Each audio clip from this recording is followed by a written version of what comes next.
Les chevaux qui peuvent prétendre à la victoire dans la première course sont principalement Kafel, qui a été bien ménagé et qui est toujours bien physiquement, Please to Progress, qui est en constant progrès et qui a laissé une bonne impression lors de son quintet, et Bright and Blue, qui a bénéficié de sa dernière sortie et qui affiche une forme améliorée. Dans la deuxième course, Hancock Dynasty a bénéficié d'un break, ce qui semble lui avoir fait beaucoup de bien. Evergreen est en pleine possession de ses moyens et elle s'est fait remarquer par une belle forme.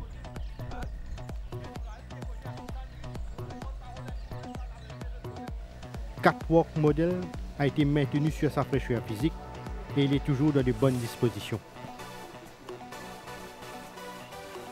Dans la troisième course, Almara a été patiemment entraîné et il donne l'impression d'avoir retrouvé ses moyens.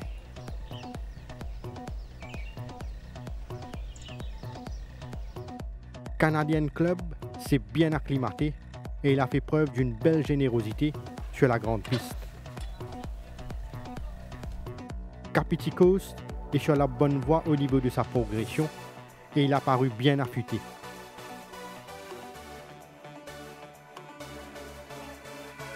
Dans la quatrième course, Al Capitano est à son meilleur niveau actuellement et il a tapé dans l'œil devant sa bonne condition physique. Torotino a profité d'un séjour à Floréal pour se refaire une santé et il a l'air d'être très bien dans sa peau. Polar Palace a bénéficié d'une préparation méthodique et il progresse après chacune de ses séances d'entraînement. Dans la cinquième course, Seeking Angelo a été préparé avec soin et il a donné entière satisfaction lors de son quintet.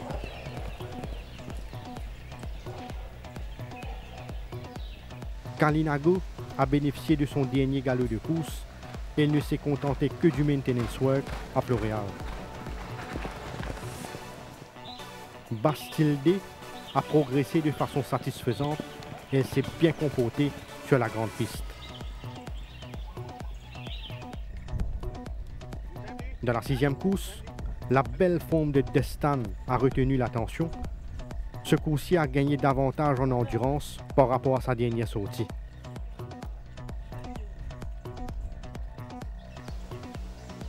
Vettel a bien pris sa course dans le Méden et jouit toujours d'une très bonne santé.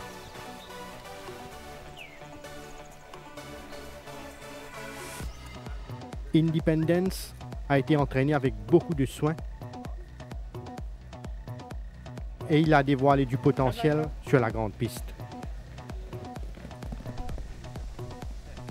Dans la septième course, Rear Admiral a maintenu une stabilité concernant sa condition et il a été maintenu sur sa fraîcheur physique.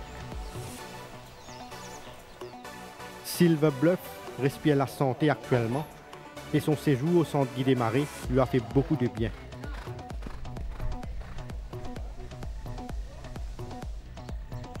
Emerald Approach a paru en net progrès et il affiche une forme plaisante. Dans la huitième course, Roving Consort a bien assimilé son travail et il a paru bien physiquement.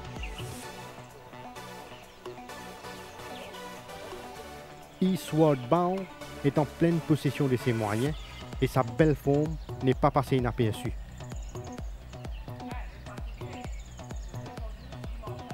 Leo's Rush s'est bien adapté au mode d'entraînement de son nouvel entourage et il est en constant progrès.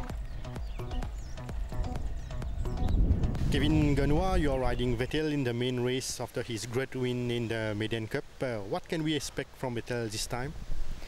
Vettel, after winning the Maiden Cup, he still has the same condition.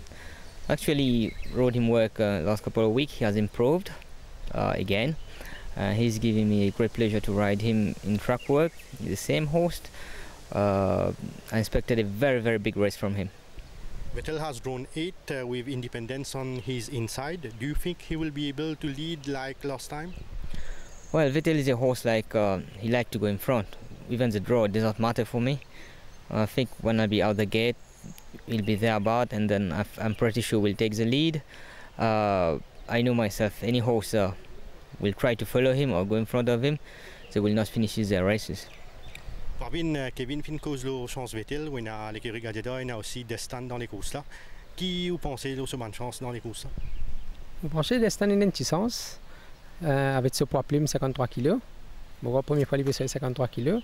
Et vous pensez pour une course comme Vettel voilà à l'avant ou pour n'a pas dans les courses là, il va suivre tranquille. Si les gains il pour bon pour lui et vous pensez qu'il vous finit fort au finish et ces conditions sont bien.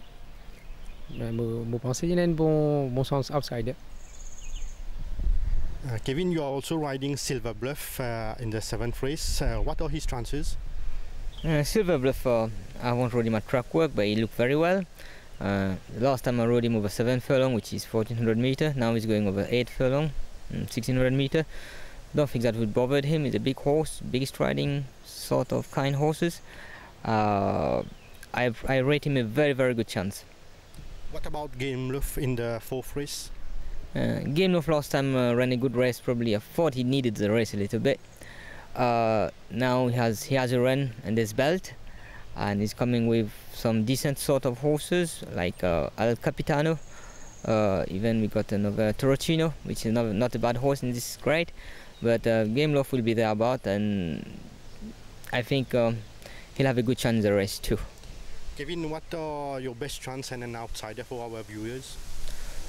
Best chance on the outsiders, well, I could not say much though with that 11 draw, but my outsider would be Kingdom Key, could go very well. Parvin, l'écurie Gladiator, puis il y a aussi Evergreen qui reste là 2 victoires consécutives, qui se bonne chance dans la deuxième course. Evergreen finit bien progressé sa saison là, sur la fin par être transformé. Il est bien adapté avec Gianno Bordice. Il est bien, nous pensons qu'il y a une très bonne chance. Malheureusement, il finit une mauvaise ligne, mais il n'est pas nécessairement devant. Il casse 7 maintenant, il clique en ligne droite. Headstrong Harry. Il y a aussi malheureusement il finit la 10e ligne. Il est bien, il finit se forme, mais il a beaucoup de bons chevaux, il y a Capitano, Game Love, et c'était les fait bon les courses. Une bonne meilleure chance d'écurie Gladiator cette semaine. J'ai été 6e course, en Vettel de Stan. On pensait nous mettre une meilleure chance, les Tiger, Yodaman Evergreen.